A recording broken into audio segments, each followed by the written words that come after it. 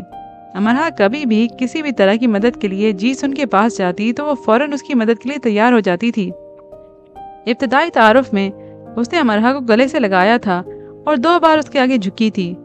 اس نے اسے بتایا کہ اس کے دادا تجارتی غرض سے ایک بار پاکستان گئے تھے اور پہاڑی علاقے میں خوفناک حادثے کا شکار ہو گئے تھے۔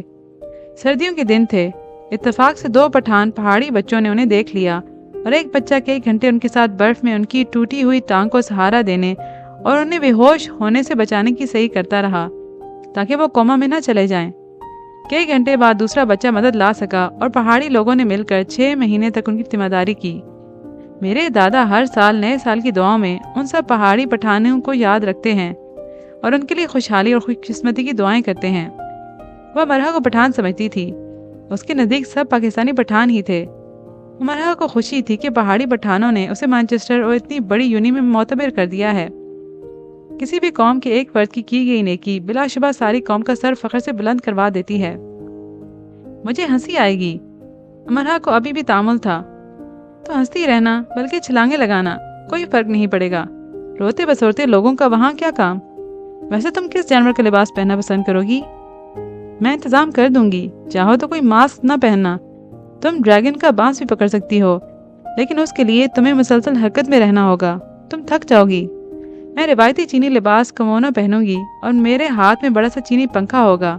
میرا میک اپ بہت گہرا ہوگا، چاہو تو تم میرے ساتھ یہ پہن سکتی ہو، یا تم پریکشن 2 بڑی گول دھاتی پلیٹوں پر مشتمل ساز، دونوں پلیٹوں کو آپس میں ٹکرایا جاتا ہے، بجا سکتی ہو، یا ڈرم، لیکن تمہیں ڈرم بجانے کی پریکٹس نہیں ہوگی۔ نہیں، میں کیمونو نہیں پہن سکتی، گہرا میک اپ تو ہرگز نہیں۔ اگر تم شرما رہی ہو تو میرا مشورہ یہ ہے کہ تم ڈریگن کا لباس پہن لو۔ اسے پہن کر قطعاً یہ معلوم نہیں ہوگا کہ تم کون ہو، لڑکی یا لڑکا۔ تمہاری مخصوص مشرقی جھجک بھی قائم رہے گی، بھلے سے ماسک کے اندر شرماتی گھبراتی رہنا، ہنستی کہہ کے ہی لگاتی رہنا۔ امرہا دل کھول کر ہنسی۔ ٹھیک ہے، میں ڈریگن بن جاتی ہوں، میں وعدہ کرتی ہوں یہ تمہاری زندگی کا یادگار لمحہ ہوگا، تم پر قسمت مہربان ہوگی۔ امرہا اور زیادہ مسکرانے لگی۔ انتظار رہے گا پھر اس لمحے کا۔ چینی نئے سال کی رات میں سب مل کر چائنا ٹاؤن گئے۔ چائنا ٹاؤن کسی بھی ملک یا شہر میں آباد چینیوں کے علاقوں کو کہا جاتا ہے، جہاں سب چینی ایک مخصوص علاقے میں بڑی تعداد میں رہائش پذیر ہوتے ہیں۔ چائنا ٹاؤن کی حدود کے آغاز پر سرخ پیلے سبز روایتی چینی رنگوں سے سجی بنی چینی طرز عمارت کا تعمیر کا بڑا پھاٹک آتا ہے، جس کے دونوں اطراف جانوروں کے بڑے بڑے مجسمے رکھ دیے گئے تھے۔ سب سے بڑا مجسمہ گھوڑے کا تھا، ایک بہت بڑے ڈریگن کو بالوں کی مدد سے اونچائی پر ٹانگ دیا گیا تھا۔ جا بجا چینی سٹالز لگے تھے جن پر چین کی روایتی چیزوں کی بھرمار تھی۔ مانچسٹر کی درختوں کی شاخیں تو پہلے سے ہی سرخ گول چینی ساختہ لالٹینوں سے سجا دی گئی تھیں۔ این ویرا اور وہ مزے سے مفت چینی کھانے کھاتے رہے۔ تمام سٹالز پر یا کھانے بہت کم قیمت پر دستیاب تھے یا مفت بانٹے جا رہے تھے۔ امرہا ایک چینی تحفہ بھی حاصل کرنے میں کامیاب ہو گئی۔ ایک عدد چینی شادی شدہ جوڑا اپنی شادی کی سلور جبلی پر تحائف تقسیم کر رہا تھا، اور مانچسٹر یونیورسٹی کے اسٹوڈنٹس کا وہاں اتنا رش تھا کہ لگتا تھا سب اسٹوڈنٹس آئندہ زندگی اس ایک تحفے پر گزارنے والے ہیں۔ تحفے میں ایک عدد روایتی سرخ پارچہ تھا جس پر چینی زبان میں نظم لکھی تھی۔ ایک ہاتھ میں پہننے کا چینی طرز کا کنگن تھا اور 2 سرخ ربن تھے۔ امرہا کو 2 عدد سرخ ربنوں کی سمجھ نہیں آئی۔ جب ان میاں بیوی کے سٹال پر رش ذرا کم ہو گیا اور ان کے سب تحائف تقسیم ہو گئے تو امرہ ان سے پوچھنے گئی، ایک تمہارے لیے اور ایک تمہارے شوہر کے لیے۔ جب مجھے انہوں نے، چینی خاتون نے اپنے شوہر کی طرف اشارہ کیا، پرپوز کیا تھا تو یہ اتنے غریب تھے کہ ان کے پاس کوئی انگوٹھی نہیں تھی، تو انہوں نے ایک اسکول جاتی بچی کے بالوں میں سے ربن کھول کر میری انگلی میں باندھ دیا کہ مجھے کوئی انگوٹھی والا نہ لے اڑے۔ دونوں میاں بیوی کہکہا لگا کر ہنسنے لگے۔ امرہ دیکھ سکتی تھی کہ دونوں نے کس محبت سے اپنی زندگی گزاری ہوگی۔ سرخ ربن امرہ کی آنکھوں میں بس گئے۔ آنکھوں کے پاس لا کر وہ انہیں دیکھنے لگی۔ اسے ایک دم سے ڈر لگنے لگا کہ یہ ربن کہیں کھو نہ جائیں۔ اس نے انہیں اپنے کراس بیگ کی محفوظ جیب میں رکھا، پھر ہاتھ کو کراس بیگ پر مضبوطی سے ٹکا لیا۔ اسے لگنے لگا کہ سارے چوروں کی نظر اس کے 2 عدد ربن پر ہی لگی ہوگی۔ سرخ پارچہ ویرا نے اپنا بال کھول کر سر پر باندھ لیا اور کنگن آن نے پہن لیا۔ امرہ نے یہ 2 چیزیں انہیں خوشی سے دے دی تھیں۔ لاؤ، وہ ربن بھی میری کلائی پر باندھ دو، ایک تم باندھ لو۔ امرہ نے ویرا کو نہیں بتایا تھا کہ ربن کے ساتھ کیا کہانی منسلک ہے۔ امرہ کی جیسے جان ہی نکل گئی۔ وہ میں پاکستان لے کے جانا چاہتی ہوں۔ ربن؟ ویرا حیران ہوئی۔ امرہ نے سر ہلا دیا۔ میں پہن کر تمہیں واپس کر دوں گی، اس پر جو ستارے لگے ہیں مجھے وہ اچھے لگے ہیں۔ میں نے ابھی ربن نہیں باندھا، میں نے انچھوا رکھنا چاہتی ہوں، امرہ نے ہمت کر کے کہہ دیا۔ بعض معاملات میں تم بہت عجیب ہو امرہ۔ مجھے لگتا ہے میں پوری کی پوری ہی عجیب ہوں۔ امرہ کو اپنے عجیب ہونے پر اس رات کوئی شرمندگی نہیں ہوئی، اور وہ ربن کے معاملے میں اس قدر عجیب ہونے پر خود کو جانچ بھی نہ سکی۔ وہ خود کو بھی نہ بتا سکی کہ سرخ فیتے یکدم سے اس کے لیے اتنے اہم کیوں ہو گئے تھے۔ اکثر ایسا ہوتا ہے، ہم خود سے بھی چھپا کر بہت کچھ کرتے ہیں، خود کو پاگل بناتے ہیں، اور یہ اسی وقت ہوتا ہے جب مستقبل قریب میں آپ بہت رونے والے ہوتے ہیں، تب جب آپ کو خبر ہو جاتی ہے کہ آپ نے خود سے کیا چھپا کر کیا کیا۔ انسان اپنی طرف سے بڑی ترکیبیں بناتا ہے نا، پھر ایک دن سب ترکیبیں اسے ڈس لیتی ہیں۔ وہ صرف ایک ہی سوال کرتی ہیں، ہمیں کیا سمجھ کر اندھیرے میں رکھا؟ تینوں ہاتھوں میں ہاتھ دیے چائنا ٹاؤن میں سجے میلے سے لطف اندوز ہو رہی تھیں۔ سرخ لالٹینوں کے سائے میں کھڑے ہو کر تصویریں بنوا رہی تھیں۔ سجاوٹ قابل دید تھی، مسکراہٹیں اس سے زیادہ قابل دید تھیں، اسٹوڈنٹس کا ہجوم اس سے بڑھ کر۔